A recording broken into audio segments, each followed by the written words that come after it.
علی بھی اگلا سوال ہے کہ رسول اللہ صلی اللہ علیہ وآلہ وسلم کی جانب سے یا اپنے فوت شدہ ماں باپ اور دیگر رشتہ داروں کی طرف سے قربانی دی جا سکتی ہے؟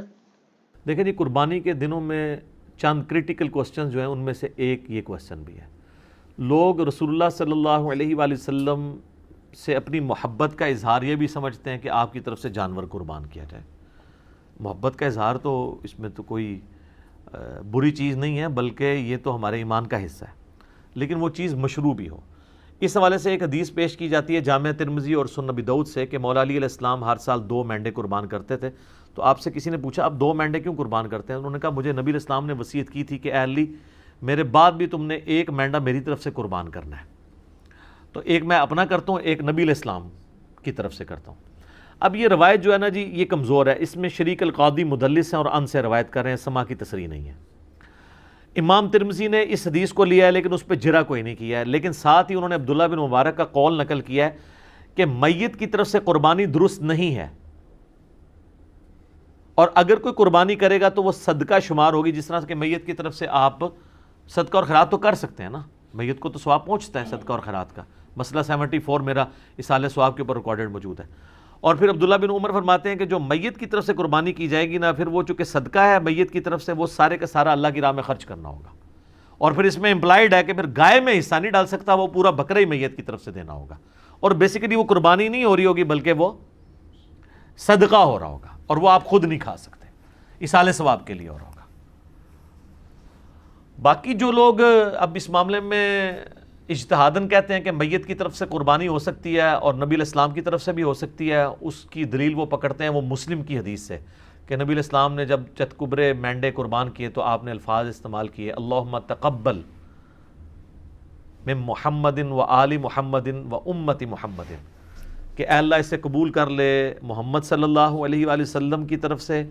ان کی آل کی طرف سے اور ان کی امت کی طرف سے۔ تو یہ تو نبی علیہ السلام کی خصوصیت تھی، کیونکہ النبی اولیٰ بالمؤمنین من انفسہم و ازواجہم امہاتہم، نبی صلی اللہ علیہ وآلہ وسلم مومنین کی جانوں پر اس سے بڑھ کر حق رکھتے ہیں، اور مومنین کی مائیں ہیں ان کی بیویاں جو ہیں نبی علیہ السلام کی۔ اس کانٹیکسٹ میں ایک حدیث بخاری مسلم میں ہے کہ جب اللہ تعالیٰ نے نبی علیہ السلام کو وسعت دی تو جب کبھی کوئی مقروض کا جنازہ لایا جاتا تھا نا، تو اس وسعت سے پہلے تو آپ کہتے تھے کہ جب تک اس کا قرضہ نہیں اترتا میں جنازہ نہیں پڑھاؤں گا، اور جب مقروض کا جنازہ وسعت کے بعد آتا تو آپ فرماتے ہیں کہ قرآن میں آیت ہے النبی اولیٰ بالمؤمنین من انفسہم و ازواجہ امہاتہم، تو میں سب سے زیادہ حقدار ہوں کہ میں اس کا قرض اتاروں۔ یعنی آپ علیہ السلام نے یعنی خالی اس رشتے کو اویل نہیں کیا۔ یہاں تو پیری مریدی میں لوگ کیا کہتے ہیں کہ وہ پیر کہتا ہے کہ مرید میرے لیے قربانی کرے کیونکہ میرا اس کی جان سے بڑھ کے اس پہ حق ہے، اور رسول اللہ کا تو واقعی ہم پہ ہماری جان سے بڑھ کر حق ہے، اور حضور کہہ رہے ہیں حق تو میرا ہے اس کے اوپر، لیکن جب اس پہ اس طرح کا وقت آیا تو میں اس کے روحانی باپ کی حیثیت سے اس کا قرضہ خود اتاروں گا۔ روحانی باپ تو ہے نا امت کے۔ صلاۃ بر محمد و آل محمد، اللہم صلی علی محمد و علی آل محمد۔ تو اس حدیث کے تحت لوگ کہتے ہیں کہ جی وہ جو نبی علیہ السلام نے کہا کہ میری طرف سے اور میرے گھر والوں کی طرف سے، آل کی طرف سے، امت کی طرف سے، تو کہتے ہیں پھر امت بھی اگر حضور کی طرف سے کر دے تو پھر میں یہ کہوں گا کہ یہ پھر مسئلہ اجتہادی ہے،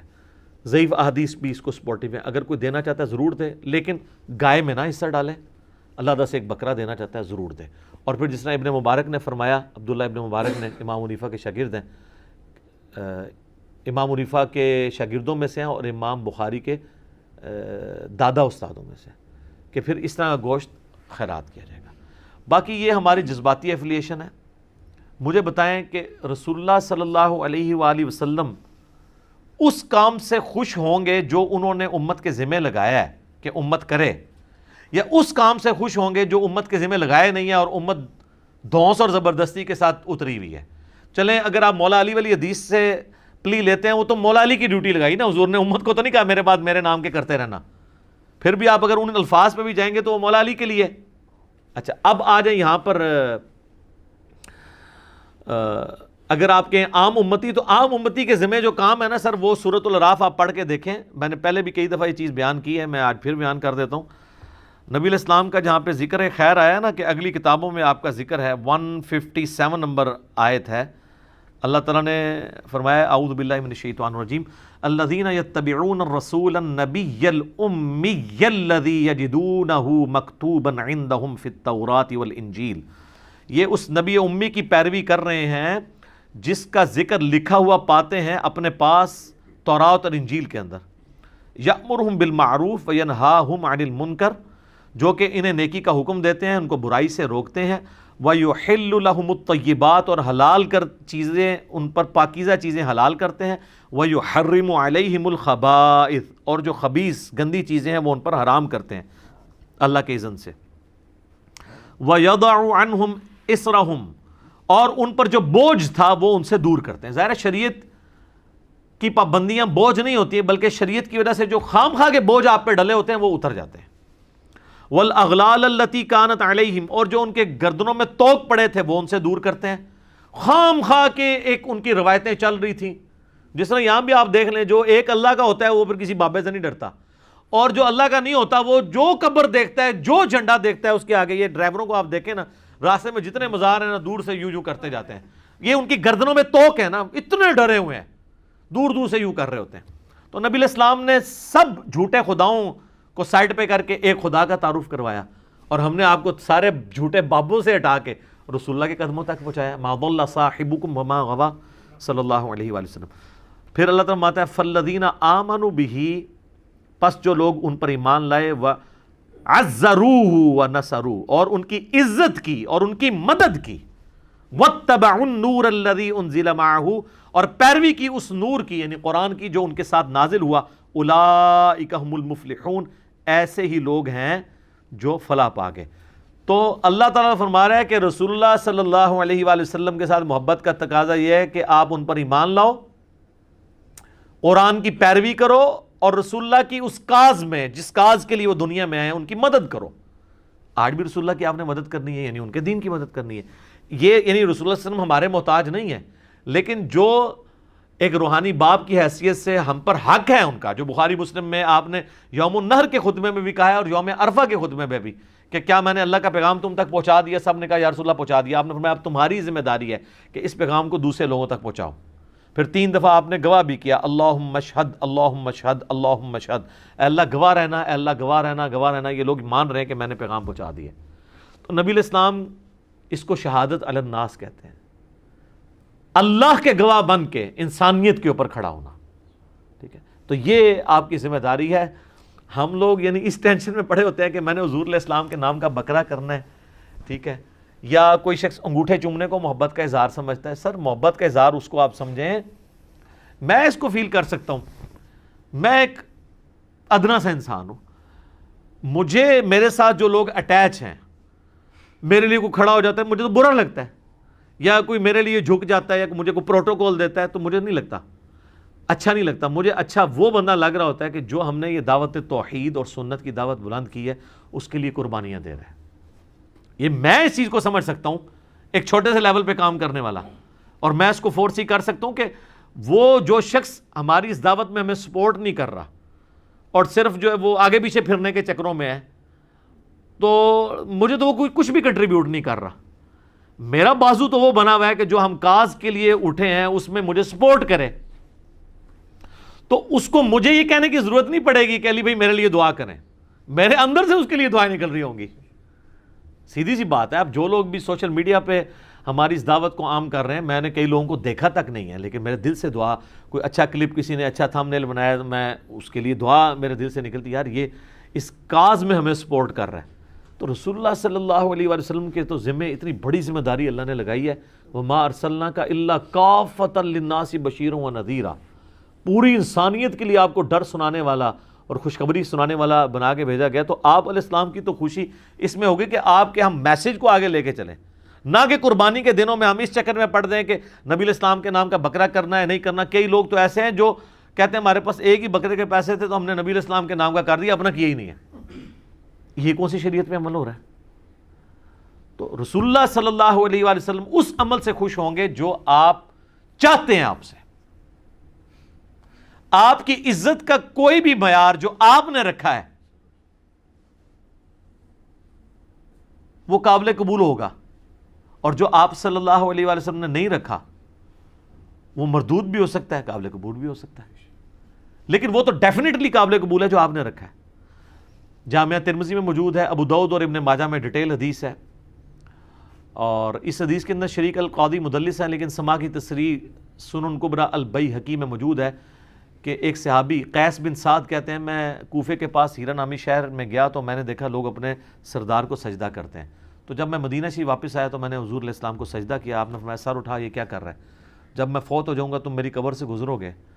تو کیا اس پہ بھی سجدہ کرو گے؟ ان کا نہیں یا رسول اللہ۔ تو آپ فرمایا پھر مجھے بھی سجدہ کیوں کر رہے ہو؟ اگر میں سجدہ جائز سمجھتا تو بیویوں سے کہتا اپنے خامدوں کو سجدہ کریں اس حق کے سبب جو اللہ نے ان کو دیا ہے۔ تو نبی صلی اللہ علیہ وآلہ وسلم نے اپنی عزت اور تعظیم کا وہ راستہ جو شرکی کیٹیگری میں فال کر سکتا تھا یا آپ کی تعلیمات کے خلاف تھا، اس کو سائڈ پہ کر کے آپ نے کہا یہ کام ہے کرنے کا۔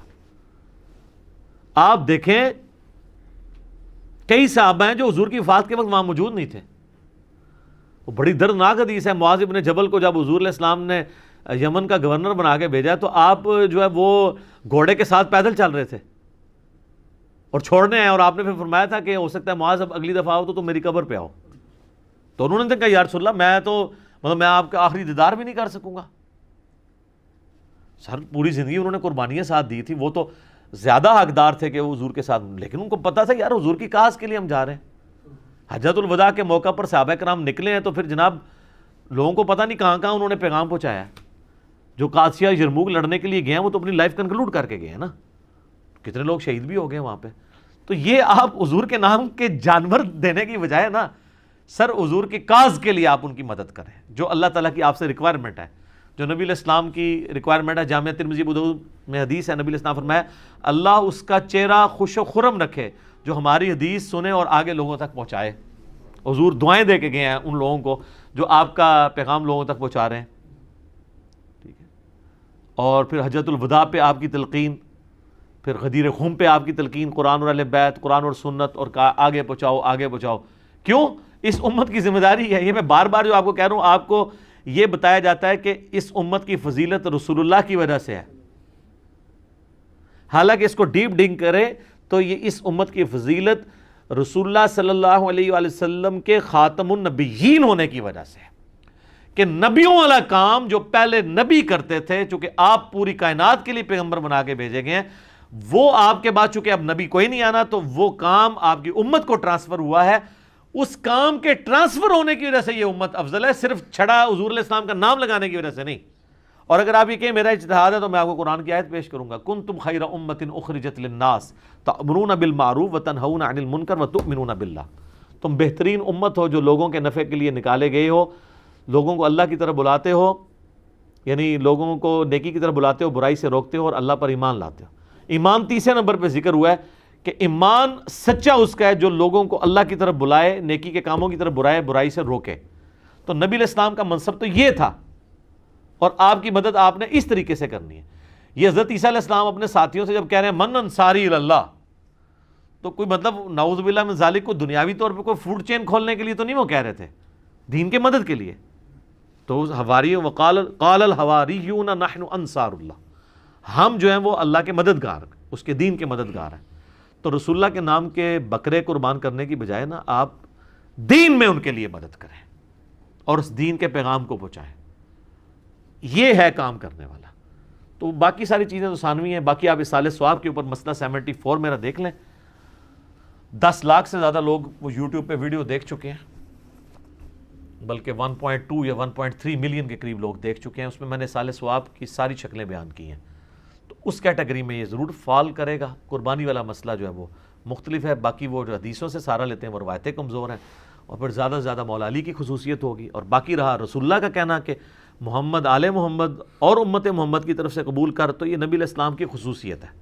ورنہ تو آپ بھی جب پھر قربانی کریں تو آپ بھی کیا پھر یہ ساتھ کہیں گے کہ میری طرف سے، میرے گھر والوں کی طرف سے، رسول اللہ کی طرف سے اور پوری امت کی طرف سے قبول کر، لہٰذا پوری امت نے کرنے کی ضرورت ہی نہیں ہے، ٹھیک ہے، اس طرح تو نہیں ہے۔ تو اس جو خصوصیت والی چیز ہے اس کو اس طریقے سے دیکھنے کی ضرورت ہے، ٹھیک ہو گیا۔ جزاکم اللہ۔